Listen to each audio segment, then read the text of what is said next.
दोस्तों, क्या अखिलेश यादव का ऑफर नीतीश कुमार को बिल्कुल सटीक बैठ रहा है या वो पूरी तरह से इस बात को लेकर निश्चिंत है कि अगर उनका पॉलिटिकल करियर उन्हें संभाल कर रखना है और आखिरी वक्त तक उन्हें बिहार की सियासत में खास तौर पर सक्रिय रहना है तो एनडीए को छोड़ना होगा और महागठबंधन के साथ आना होगा। दरअसल यह ऑफर किसी और ने नहीं बल्कि अखिलेश यादव ने दिया था।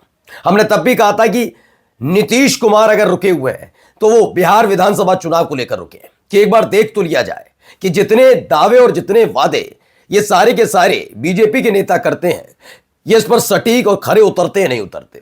और देखिए, पहले फेज के बाद दूसरे फेज के आखिरी चरण में, मतलब जैसे ही वोटिंग का प्रचार खत्म हो रहा था, वोटिंग होने वाली थी और प्रचार खत्म हो रहा था, तभी अमित शाह ने कह दिया बनेगी तो बीजेपी की सरकार। अब माना जा रहा है कि इसे लेकर एक बड़ा कदम नीतीश कुमार ने उठा लिया है। यह कदम क्या है दिखाऊंगा। यही नहीं, क्या लड़खड़ा जाएगी मोदी सरकार, यह दिखाऊंगा। क्या इसके पीछे के सूत्रधार अखिलेश यादव है, वो भी बताऊंगा।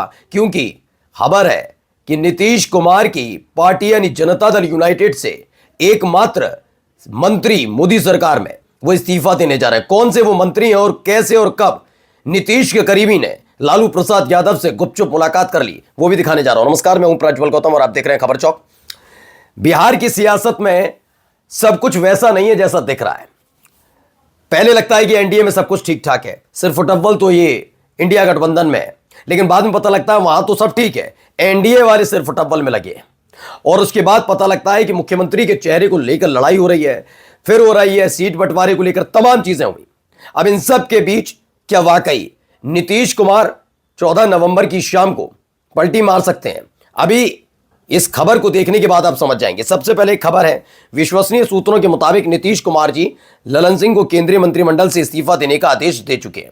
ऐसी खबर निकल कर आई है कि नीतीश कुमार ने कह दिया है ललन सिंह से कि मोदी सरकार से, मोदी मंत्रिमंडल से इस्तीफा दे दीजिए। ऐसी खबरें हैं, अभी इसकी पुष्टि नहीं है, लेकिन एक जगह और पुष्टि होती हुई नजर आई कि ललन सिंह के घर पहुंचे थे नीतीश कुमार अचानक आनन फानन में। पहले वो गए थे एक दरगाह और दरगाह के बाद सीधे वो ललन सिंह से मुलाकात करने पहुंच जाते हैं। क्या ऐसी मुलाकात में कह दिया गया कि आप मोदी मंत्रिमंडल से इस्तीफा दीजिए, और अगर नीतीश कुमार के कहने पर ललन सिंह इस्तीफा दे रहे हैं तो क्या एनडीए से अपना समर्थन वापस लेने जा रहे हैं नीतीश कुमार? यह बात इसलिए कह रहा हूं क्योंकि आज से तकरीबन 4 महीने पहले तब भी नीतीश कुमार बड़े खामोश हो गए थे। एक बात कह दी थी अखिलेश यादव ने कि हम तो चाहते हैं कि नीतीश कुमार साथ आए, और अब भी ऑफर खुला है कि वो प्रधानमंत्री बने। ये ऑफर 4 से 5 महीने पहले दिया था। तब सरगर्मियां तेज हो गई थी और खबर ये निकल कर आ रही थी कि उसका असर ऐसा था कि फौरन ही जेपी नड्डा को भेजा गया था बिहार की जाकर मन टटोलो, कहीं ऐसा ना हो कि अखिलेश के इस प्रपोजल का जवाब हाँ में आ जाए। दरअसल जब किसी प्रदेश में 2 राजनीतिक पार्टियां होती हैं तो उन दोनों राजनीतिक पार्टियों में खास बात होती है, अगर वो प्रतिद्वंदी हैं तो बड़ी आसानी से एक दूसरे से नहीं मिलेंगी। उनका एक बीच का मीडिएटर होना चाहिए। वो उसी प्रदेश का भी हो सकता है और बाहर से भी हो सकता है। जैसे मैं उत्तर प्रदेश में लेकर चलता हूं, वो तो अखिलेश यादव थे जिन्होंने बीएसपी के साथ खुद जाकर डील की, बातचीत की और दोनों एक साथ आए थे। वो बात अलग है।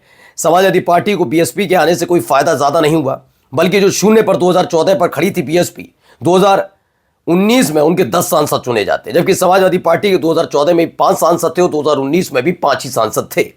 अब ऐसा ही स्थिति बिहार के अंदर है। बिहार के अंदर क्या है कि बिहार में कहा जा रहा है कि ये सब तमाम चीजें आपके सामने चली रही हैं। अब ये कह दिया गया है कि बिहार में कि नीतीश और लालू प्रसाद यादव की पार्टी क्योंकि एक दूसरे की प्रतिद्वंदी पार्टी है, सबसे मेन पार्टियों में कहूंगा, ऐसे तो बहुत सारी हैं, उपेंद्र कुशवाहा की है, जीतन राम मांझी की, सबकी है, लेकिन ये दोनों का साथ भी आना रहा है और एक दूसरे के खिलाफ भी है। ऐसे एक मीडिएटर की जरूरत है। वो मीडिएटर क्या कांग्रेस है या फिर वो है समाजवादी पार्टी? क्योंकि मुलायम सिंह यानी नेताजी यानी मुलायम सिंह का बहुत सम्मान करते हैं जितने भी समाजवादी नेता हैं। तो ऐसे में अखिलेश यादव का ऑफर क्या काम कर रहा है? क्योंकि अगर ऐसे वक्त में जब चुनाव की तारीख निकल गई, चुनाव निपट गए और अब मतगणना होनी यानी काउंटिंग होनी, उससे पहले ये अचानक से मुलाकात करना और ये तमाम चीजें, जरा पहले इधर आकर देखिए।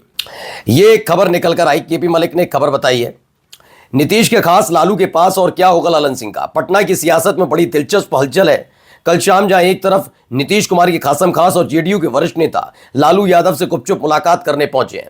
खबर निकल कर आई कि मुलाकात करने पहुंच गए लालू प्रसाद यादव से उनके खासम खास, किसके, नीतीश कुमार के खास व्यक्ति हैं, वो मुलाकात करने पहुंच जाते हैं अचानक से। वहीं सीएम नीतीश कुमार अपने पुराने विश्वास पात्र केंद्रीय मंत्री ललन सिंह के घर पहुंच गए। मुलाकात तो खैर निजी बताई जा रही है, लेकिन नीतीश कुमार के अंदाज ने सबका ध्यान खींच लिया। बताया जा रहा है कि बातचीत के दौरान नीतीश कुमार ने बड़ा मुस्कुराते हुए कई बयान दिए। ये ऐसे कहानियां बताई जा रही हैं, लेकिन फिलहाल ये है कि ललन सिंह से मुलाकात करने पहुंचे थे, और जब मुलाकात करने पहुंचे थे तो उसके बाद की सरगर्मियां तेज थी, और कहा जा रहा है इसी मुलाकात में कह दिया गया है कि केंद्रीय मंत्रिमंडल से आप इस्तीफा दीजिए, ऐसा दावा किया जा रहा है। लेकिन दूसरी तरफ नीतीश कुमार के करीबी लालू प्रसाद यादव से अगर मुलाकात करने पहुंचते हैं, वो भी वोटिंग खत्म होने के फौरन बाद, तो इससे और दुगदुगी बढ़ जाती है बीजेपी की। क्योंकि आप ये यकीन मानकर चलिए, 101 सीटों पर लड़ने वाली बीजेपी चाहे कितने हाथ पांव मार ले, लेकिन सरकार में नहीं आ सकती, क्योंकि 101 पे लड़ी है, चाहिए 122। उसके लिए उसे एलजेपीआर की जरूरत पड़ेगी, अगर ज्यादा सीटें चिराग पासवान की पार्टी जीत पाई तो। लेकिन वो ये भी नहीं चाहते कि चिराग पासवान की पार्टी ज्यादा सीटें जीते। उसकी वजह क्या है कि एक और नई पार्टी ऐसी खड़ी हो जाएगी जो मुख्यमंत्री पद की दावेदार होगी, पहला। दूसरी खबर क्या निकल कर आई, हिंदुस्तानी अवामी मोर्चा उपेंद्र कुशवाहा की पार्टी में उतना दम नहीं, और है भी तो 6 दूनी 12 विधायक, यानी वो भी वहां तक उनको नहीं पहुंचा पाएंगे। कुल मिलाकर जेडीयू पर दारोमदार है कि क्या बिहार में एक बार फिर से एनडीए की वापसी होगी नहीं होगी। लेकिन इसी बीच अगर लगातार मुलाकातों का दौर शुरू हो जाए तो क्या होगा। अब आइए खबर देखिए एक और, नीतीश कुमार को मिला महागठबंधन में शामिल होने का ऑफर। सांसद ने कहा बीजेपी पीठ में घोंप सकती है छुरा, ये एक दावा किया जा रहा, बीजेपी पीठ में छुरा घोंप सकती है, ऐसा दावा कर दिया गया है। और अगर ऐसा है तो यकीन मानकर चलिए काफी कुछ बदलता हुआ नजर आएगा, अगर ये खबर सच्चाई में ऐसे निकल कर आ रही है कि हां ऐसा हुआ है तो। क्योंकि वाकई नीतीश कुमार इस समय इस स्थिति में नहीं है, क्योंकि पहले और दूसरे फेज, दोनों फेज में एक बात बहुत निकली थी। बात यह थी कि जेडीयू के जो वोटर्स हैं उन तक संदेश चला गया था कि वो कितना ही जोर लगा लें, चाहे वो बीजेपी के प्रत्याशियों को वोट दें, एलजेपीआर के प्रत्याशियों को वोट दें, लेकिन हकीकत यह है कि नीतीश कुमार को बीजेपी मुख्यमंत्री नहीं बनाने जा रही, यह संदेश चला गया। तो खबर थी कि जेडीयू के जो वोटर्स हैं उन्होंने बीजेपी और एलजेपीआर के प्रत्याशियों को वोट कास्ट नहीं किया, उल्टा जहां जहां आरजेडी के प्रत्याशी खड़े थे या कांग्रेस के खड़े थे उनको वोट कास्ट कर दिया।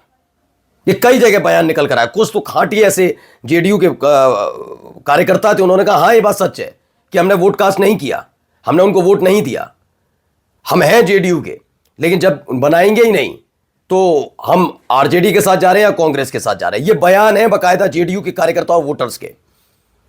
अब ऐसा ही बीजेपी और एलजेपीआर के साथ था। बीजेपी और एलजेपीआर के दोनों के वोटर्स ने दावा है कि जेडीयू के प्रत्याशी को वोट कास्ट नहीं किया, और अगर ऐसा है तो हर जगह से वोट कटे होंगे, कम हुए, और कम हुए तो जीत की संभावनाएं भी उतनी कम हो जाती हैं।